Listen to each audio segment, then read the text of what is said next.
Messrs Mohammad মেডিকোর শুভ উদ্বোধন। টেকনাফের নীলা বাস স্টেশনে আনুষ্ঠানিকভাবে উদ্বোধন করা হয়েছে মেসার্স মোহাম্মদ মেডিকো।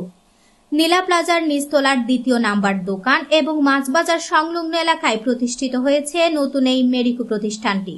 শুক্রবার ১৪ আগস্ট নীলা আল জামিয়া দারুস-সুন্নাহ মাদ্রাসার প্রধান মুহাদ্দিস ও সদরে মুহতামিম মৌলানা কারি মুখতার আহমদ প্রধান অতিথি হিসেবে উপস্থিত থেকে মোনাজাত পরিচালনা করেন প্রতিষ্ঠানটির প্রোপাইটর মামুনুর রশিদ। উদ্বোধন উপলক্ষে বাদে জুমা পবিত্র কুরআনুল কারিম খতম ও বিশেষ মোনাজাতের আয়োজন করা হয়। এ সময় মোনাজাতে ব্যবসায়িক উন্নতি, প্রতিষ্ঠানের সফলতা এবং দেশ ও জাতির উন্নতি ও সমৃদ্ধি কামনা করা হয়।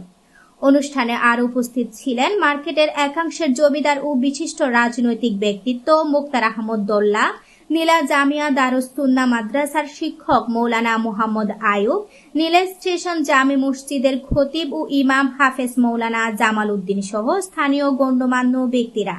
সংশ্লিষ্টরা জানান, মেসার্স মোহাম্মদ মেডিকো সুলভ মূল্যে বিভিন্ন ধরনের প্রয়োজনীয় ঔষধ পাওয়া যাবে। নতুন এই প্রতিষ্ঠানের মাধ্যমে নীলা এলাকার মানুষের ওষুধ প্রাপ্তি আরও সহজ হবে, এমনটাই প্রত্যাশা স্থানীয়দের। টেকনাফের নীলা থেকে কানিজ ফাতেমা নুরি, দরিয়া মিডিয়া।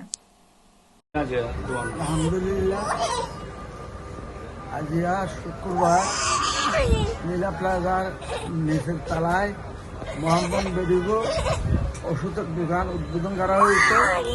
উক্ত দোকানে সর্বপ্রকার সুলভ মূল্যে ওষুধ পাওয়া যাবে। সবাইকে উক্ত দোকানে আসার জন্য আমি বিশেষভাবে অনুরোধ জানাচ্ছি।